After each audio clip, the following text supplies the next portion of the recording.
I thought I'd make a video about the Sentra.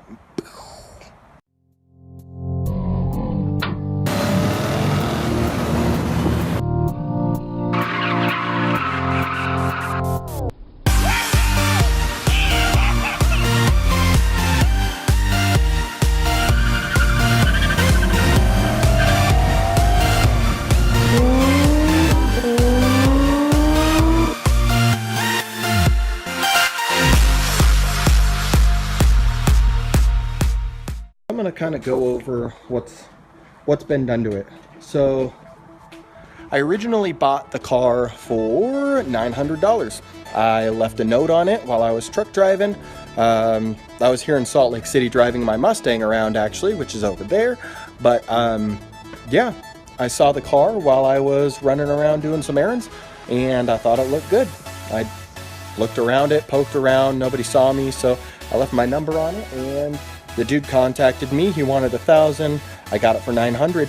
I generally am able to talk people down a little bit better than that, but it was the right car. The holographic Charizard here, obviously. This fender here was mashed from before I got the car. Driver's door is pretty clean. Over here is pretty clean, just some little rippling, you know, standard old car stuff. I did buff the car. This is the original paint, and it's not terrible. I did paint this line right here black. See a little bit of my ups there. I was racing a Honda Civic. Well, they Ricer flyby'd, so Ricer flew by when I caught them at the light. And, well, I broke my muffler. So now it's slightly straight piped. The Akina Speedstar stickers, specific size for what I wanted them to be, to make the trunk look a little bit longer so the car looks a little less stubby. I originally went from the stock 13-inch steel wheels to some XXR 501s.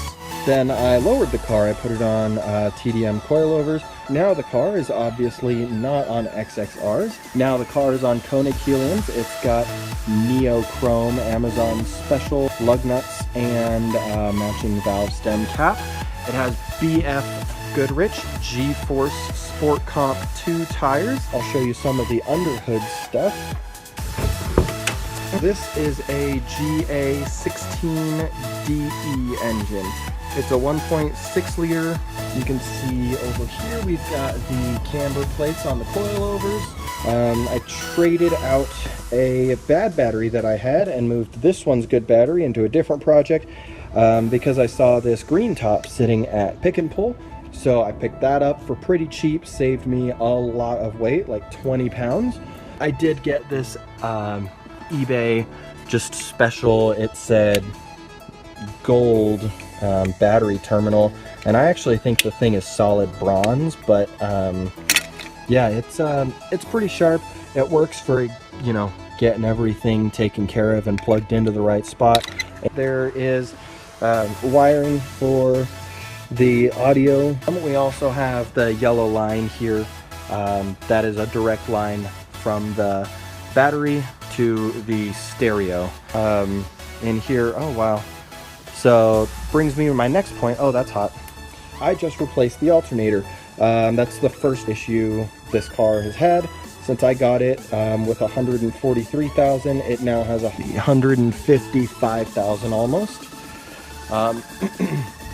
So I've put some good miles on this. I've been very, very rough on the car. It's going to be kind of dark in here, but we'll see what I can't do. I did just shampoo the whole car today. Took about 8 full rounds of the of the carpet shampooer to get that done. Oh, the dash is pretty clean. There are some cracks. There's one right here that you can't see, and then there's this one right there. So if we turn the key all the way forward, this gauge activates, and that shows the voltage at the dashboard. So that's the voltage coming out of the fuse block. And then over here, the stereo represents the voltage at the battery. There we go, a little bit of light. So we've got the Pulsar steering wheel here. It's just a 3-prong, little bit sportier.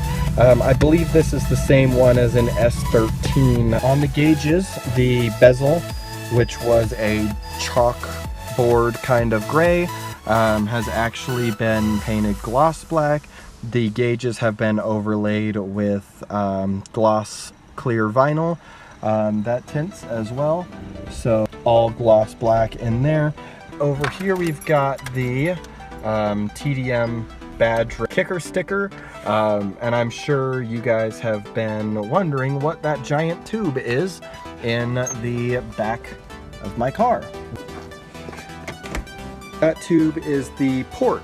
This is a 4th order box here, and I know my trunk is jammed full, but this is a 4th order box. It's a 1 to 2, so this chamber is twice the size of this chamber. Firm labbed at 133 decibels at 38 hertz or so, I think. So it does pretty okay. I think really the drawback was power. So you'll also notice that I've got some aftermarket speakers back here. Those are massive Audio ZK6 speakers with, of course, tweeters. There are crossovers as well. Inline, it's not an active system or a live system, it's a passive crossover. And so we've got a JL Audio 700/5 behind the back seat on the back side of the sub box. And that's where that line goes to over here.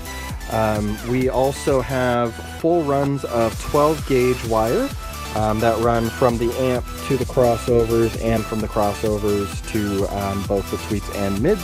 You can see right here, there is a tweeter in the door right here.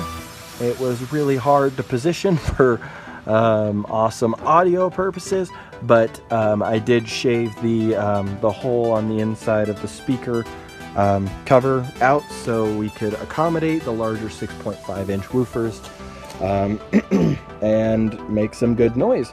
We've got Stinger 4000 6-channel RCA cables going to the JL amp in the back, and this is a Pioneer 80 PRS head unit, which is well known. So yeah, that's just about it. I've got a detail kit in the back, so I keep everything tidy with Armor All, Rain-X, and then Chemical Guys after wash or whatever. It's a cherry spray, and I like it. I also have both a clean and dirty microfiber compartments, and each microfiber is color coded for its purpose.